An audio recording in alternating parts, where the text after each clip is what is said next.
News 18 India.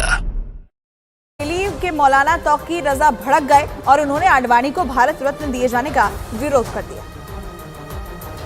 तो बड़ी खबर आपको बता दें, एक तरफ लालकृष्ण आडवाणी को भारत रत्न दिए जाने का ऐलान किया गया है, तो इस पर प्रतिक्रियाएं भी सामने आ रही हैं। कुछ लोग उन्हें बधाई दे रहे हैं, तो कुछ ऐसे भी लोग हैं जो इस पर आपत्ति जाहिर कर रहे हैं। उनको भारत रत्न इसलिए दिया जा रहा है कि उन्होंने हिंदुस्तान में बंटवारे की राजनीति की, लोगों को नाराज करने और नफरतें फैलाने की राजनीति की। उनको अगर भारत रत्न दिया जाता है तो ये भारत रत्न का अपमान है।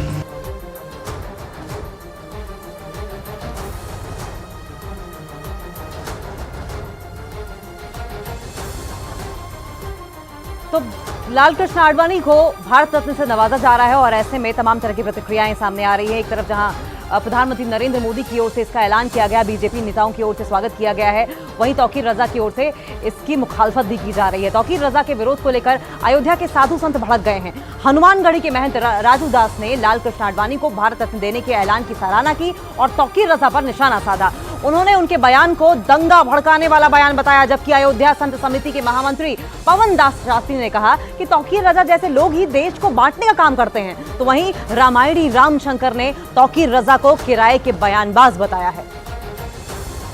जिस प्रकार से आडवाणी जी के बारे में अपशब्द का प्रयोग करना कि आडवाणी जी देश तोड़ने की बात किए और आज उनको भारत रत्न दिया जा रहा है। हिंदुस्तान का मुसलमान शांत है, नहीं तो जिस दिन हम लोग चाह जाएंगे उस दिन पूरे देश में दंगा हो जाएगा। शुद्ध रूप से यह धमकी मौलाना तौकीर रजा का बर्दाश्त से बाहर है। ऐसे लोगों के खिलाफ सख्त से सख्त कार्रवाई होनी चाहिए। तौकीर रजा पहली बात तो किराए का टट्टू है, वो किराए पर मीडिया में आकर के बोलता है, ऐसे व्यक्ति का कोई वजूद नहीं है। और लालकृष्ण आडवाणी जो हैं वो वास्तव में भारत माँ के लाल हैं, जिन्होंने सोमनाथ से लेकर अयोध्या तक की रथ यात्रा के माध्यम से देश को जोड़ने का काम किया और अनेकों ऐसे कार्य किया जिनका जन्म पाकिस्तान में हुआ, लेकिन वो हिंदुस्तान में भारत माता की सेवा करते रहे। कि सिद्धवानी राम जन्मभूमि के लिए और भारत के लिए जितना काम किया है उतना बहुत बढ़िया काम किया है और वह देश को जोड़ने का काम किया है। अगर भारत रत्न उनको दिया जा रहा है तो बहुत अच्छी बात है। लालकृष्ण आडवाणी को भारत रत्न दिए जाने के ऐलान के बाद आरजेडी ने उन पर निशाना साधा। सांसद मनोज झा ने आडवाणी को मंदिर और मस्जिद विवाद का जनक बता दिया। ये सरकार का फैसला है, क्या ही कहें। लंबा प्रशासनिक अनुभव रहा है, बहुत सारे पदों पर है, इससे इनकार नहीं किया सकता। लेकिन एक और पहलू है, इस देश के 40 बरस तकरीबन 40 इयर्स 4 दशक उस विवाद में गए हैं। हमने अपनी ऊर्जा उस विवाद में खोई है जिसके जनक थे आडवाणी जी।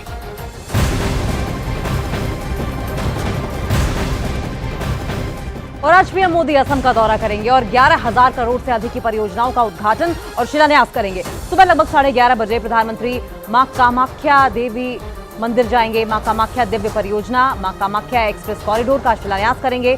प्रधानमंत्री 3400 करोड़ रुपए से अधिक लागत की कई सड़क परियोजनाओं की आधारशिला भी रखेंगे, जिनमें 38 पुलों सहित 43 सड़कें भी शामिल हैं। प्रधानमंत्री 4 लेन परियोजनाओं का भी उद्घाटन करेंगे और इन परियोजनाओं से ईटानगर से कनेक्टिविटी को बेहतर करने और क्षेत्र के समग्र आर्थिक विकास को बढ़ावा देने में मदद मिलेगी। प्रधानमंत्री राज्य में खेल से जुड़े हुए बुनियादी ढांचे को भी बढ़ावा देने के लिए कई परियोजनाओं की आधारशिला रखेंगे और इन परियोजनाओं में चंद्रपुर में एक अंतर्राष्ट्रीय खेल स्टेडियम और नेहरू स्टेडियम को फीफा मानक फुटबॉल स्टेडियम के रूप में विकसित करना शामिल है।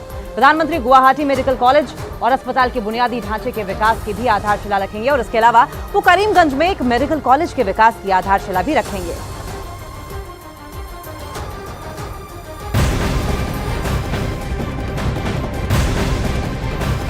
उल्लासनगर फायरिंग मामले में विधायक गणपत गायकवाड़ को उल्लासनगर कोर्ट में पेश किया गया।